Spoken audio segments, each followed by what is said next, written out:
The Orcs of Mordor have arrived. Hey, how's it going, guys? My name is Jackie Fish, and welcome back to some more of the Last Alliance mod for Total War Shogun 2. This is the Lord of the Rings modification for Shogun 2, obviously, and we are diving in with the brand new update that has just been released. I'll go ahead and link it down below in the description, but as you can see, the forces of Mordor, the Orcs themselves, have arrived, and they look absolutely awesome. Really nice work here by the modders to create the orcs, and I think it's also the actual orc skins as well from the Rise of Mordor mod as well. I remember seeing a handful of these, but maybe I am also mistaken. A lot of these guys do actually look really unique as well, so maybe I did just make a big fat lie right there. But we have an entire new orc faction. Mordor is also in the campaign map, which we'll take a quick glimpse at after we've done this battle. I thought it'd obviously be a good idea to show off the units first rather than go directly in and just take a look at the campaign map, get all the juicy bits out. But the roster itself is absolutely huge. There are multiple different types of spearmen. We've got black Numenorians.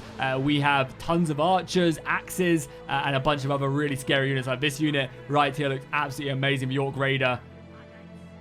The modder has just done such a spectacular job with these units right now, and I can't wait to go ahead and fight with them in the campaign map.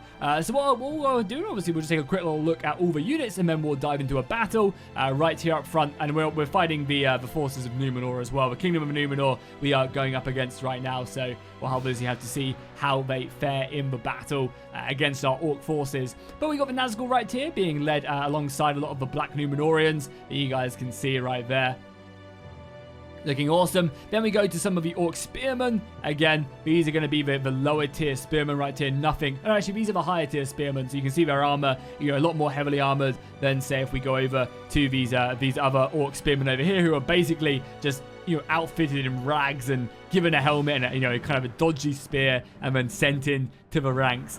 Then we have some of the Black Numenorian Axemen. So this is going to be your super expensive, hard-hitting infantry. Go over the side and basically kill anything they come up against. You have some Uruk Warband again over on this side. So this is going to be your upper tier Uruk infantry right here. You can see heavily armored and ready to throw down. They also actually have a Warcry ability and a rapid advance. So these guys can really go fast. We also have some shock infantry for the Orcs as well. We already looked at these guys, but again, a very aggressive and offensive unit. We have some of the more lighter tier axe infantry right here as well.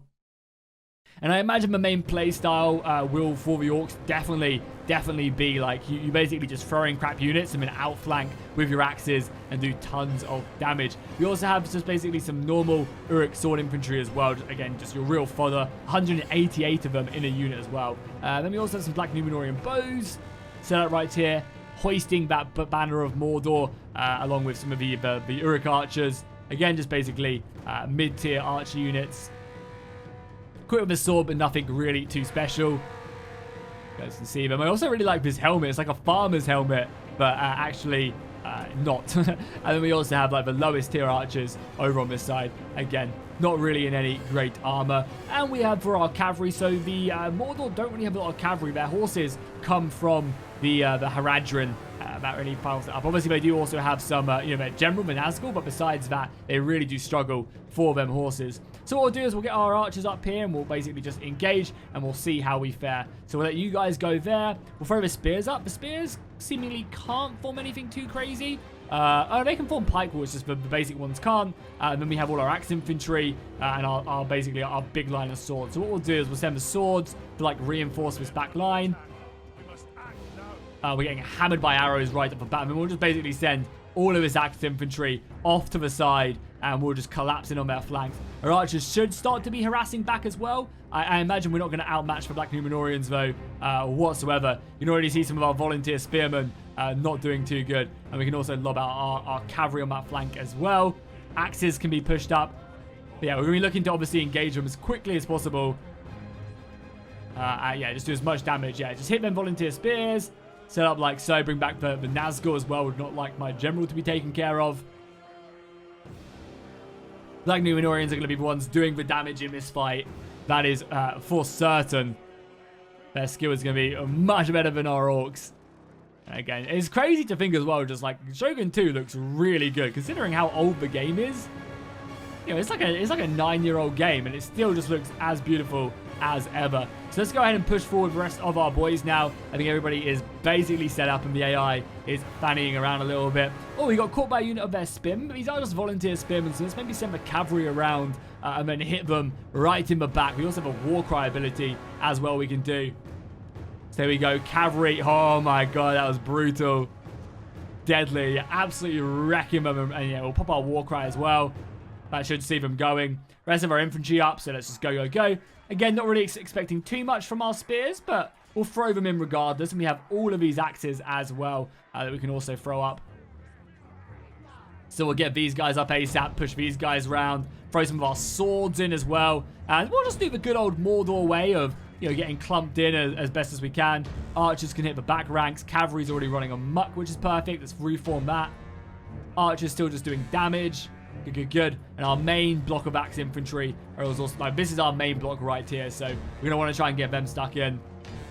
Now here we go, the battle of the crap units right here. We got Orc rabble going up against the volunteer spears of Numenor. Not really anything special here. And one of the really interesting things about this mod, if you guys also look how beautiful this game looks. Seriously, like, it's just incredible how good Shogun 2 looks.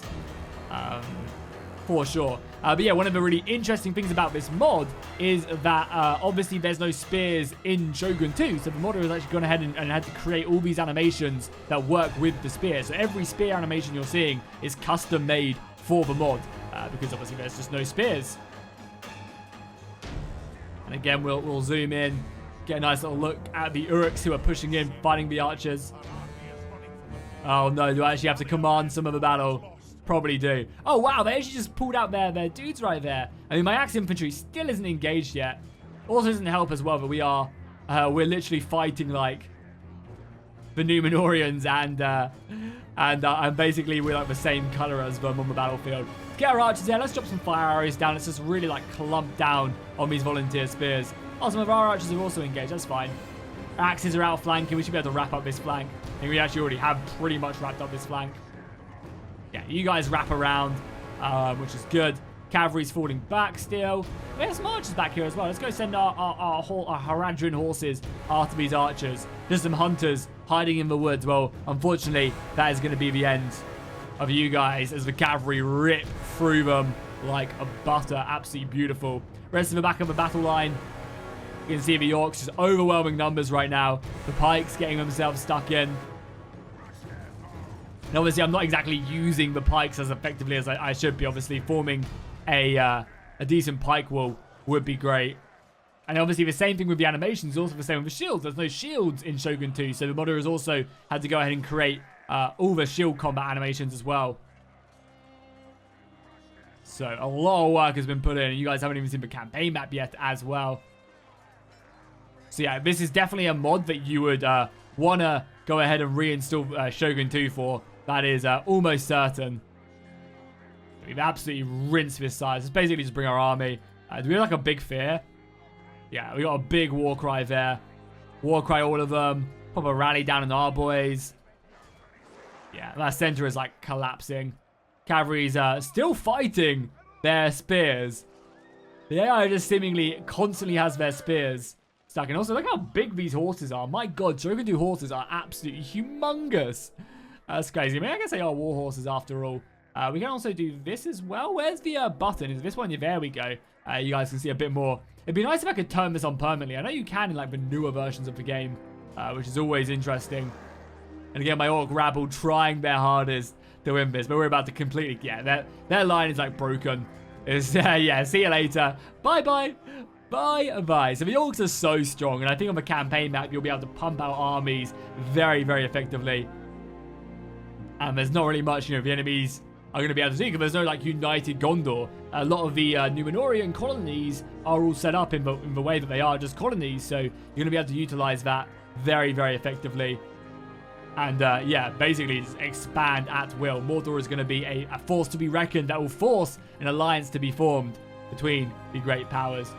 Yeah, I mean, the battle is pretty much over at this point. I definitely had a bit of a stronger army, that's for sure. We had a lot of volunteers and stuff, but yeah, there we go. Battle's going to be won. We'll just kind of cut down whatever stands in our way for now. Show you guys the last couple glimpses as the infantry gets in. Axe infantry is actually really strong in this. There you go, the Black Numenorians charging in as well. See up in the distance, more orcs just roaming forward. Absolutely beautiful. So what we'll do now is I'll jump out of this because I've basically shown you guys all the units now, and I'll jump into the Mordor campaign really quickly. What I'll do is I'll show you guys the campaign kind of start screen really quickly, because you can see where all the new free factions actually do start. And also, if you've never heard of this mod before as well, I'll show you guys the other factions that are actually already in the mod, because I believe in the previous update there was a big elven update as well. So there's a bunch of elven forces in the mod now as well, which is absolutely awesome. Okay, so here we are. So as you can see, Numenor has been brought a lot closer to Middle-earth, which makes complete sense because obviously, historically, it's like down here somewhere. But you wanted it closer so you can actually interact with Middle-earth and not spend 10 years traveling the seas. You have a bunch of kingdoms of Numenor. You have a bunch of these Numenorian colonies. You have the kingdom of Lindor, now a very strong elven faction.